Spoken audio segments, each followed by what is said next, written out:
भी 4-4 महीने दौरे हो रहे हैं। ये हमारा चौथा दौरा है।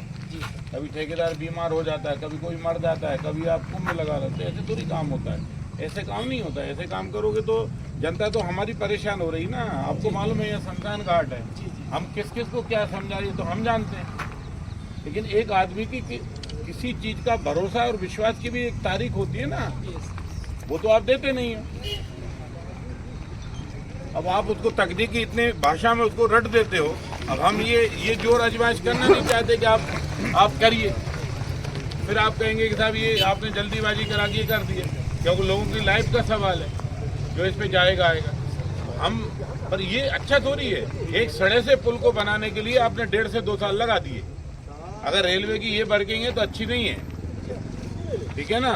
अगर हमने लिख दिया ना तो आप जानना पुल तो बनता रहेगा, पर आपका पुल जरूर बन जाएगा, ठीक है ना। अगर हम तो आपके बारे में लिखेंगे, 2 लाइन हमने आपके बारे में लिख दिया कि से दौरा शुरू किया था। गुफा मंदिर के रोड का चौड़ीकरण का भ्रमण किया, उसमें कुछ खामियां थी, उनकी जानकारी अधिकारियों को दी है, उसमें सुधार करने के निर्देश दिए।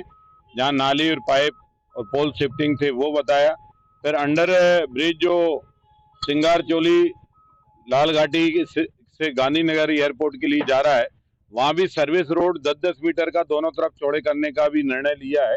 वो एनएच को इसकी जानकारी दी है। एनएच उसके प्रपोजल तैयार करके वीआईपी गेस्ट हाउस से लेगा, इधर हलालपुर बस स्टैंड से लेगा, ये भी उनको दी है। फिर अब्बास नगर जो रोड चौड़ा है उसको चौड़ीकरण करने की भी बात हुई है कि अब्बास नगर का रोड भी 4 लाइन बनाया जाए, उसका चौड़ीकरण कराया जाए। एक गांधीनगर से रत्नागिरी 8 लेन रोड बन रहा है भारत सरकार की तरफ से और मध्य प्रदेश सरकार के सहयोग से। माननीय मुख्यमंत्री जी और माननीय मंत्री जी ने उसका भूमि पूजन नितिन गडकरी जी ने और मोहन यादव जी ने उसका किया है। तो उसके चौड़ीकरण और उसका काम जल्दी शुरू हो, उस पर भी बातचीत हुई है। इसके बाद गांधीनगर में चूंकि एयरपोर्ट जब हम जाते हैं तो गांधीनगर जो चौराहा थाने के सामने वहाँ एक्सीडेंट जोन बना रहता है, तो वहाँ पर एक फ्लाईओवर बना रहे हैं, उसका भी आज निर्णय लिया गया है, उसका भी काम जल्दी शुरू करेंगे और वहाँ भी रोड को 10-10 मीटर दोनों तरफ चौड़ा करेंगे।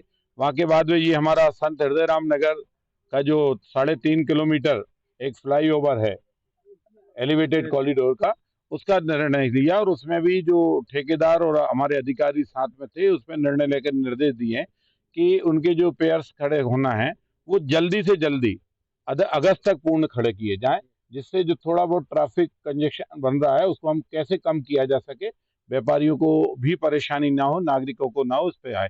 फिर हम ये जो हमारा आरओबी बन रहा है संत हृदयराम नगर से कैलाश नगर वाला, इस आरओबी में थोड़ा सा रेलवे की तरफ से लापरवाही हुई है, काम में विलम्ब हुआ है, इनका ठेकेदार काम बहुत स्लो कर रहा है। अब उनको अधिकारियों को निर्देश दिए हैं, रेलवे के अधिकारी भी यहाँ पर हैं और इनने अब भरोसा विश्वास दिलाया है कि अक्टूबर तक हम इसको पूर्ण कर देंगे। लेकिन फिर भी हम ये मानते हैं कि अक्टूबर नवंबर तक, अगर ये अक्टूबर को पूर्ण कर देंगे तो नवंबर में हम जनता के लिए पुल शुरू कर देंगे। हालांकि इस पुल में निर्माण में लगभग 6 महीने से अधिक का विलम्ब हुआ है।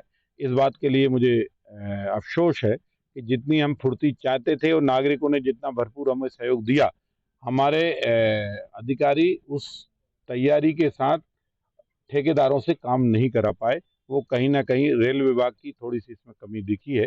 हम उम्मीद करते हैं कि आने वाले दिनों में रेल विभाग थोड़ा अच्छा काम करेगा, सक्रिय काम करेगा और रेलवे का जो ब्रिज का काम, ब्रिज वाले ही है ना, ब्रिज वाले थोड़ा सा सक्रियता रख के जल्दी काम करेंगे तो बेहतर होगा। 6 लेन में सीवेज आड़े आ रही है, पता चला 6 लेन में सीवेज लाइन आड़े आ रही है, तो उसको अभी निर्देश दिए हैं कि अगले 7 दिन के अंदर उस लाइन का शिफ्टिंग का काम हर हाल में शुरू होगा। उनकी भी आज निर्णय करके तय किया। पाकिस्तान में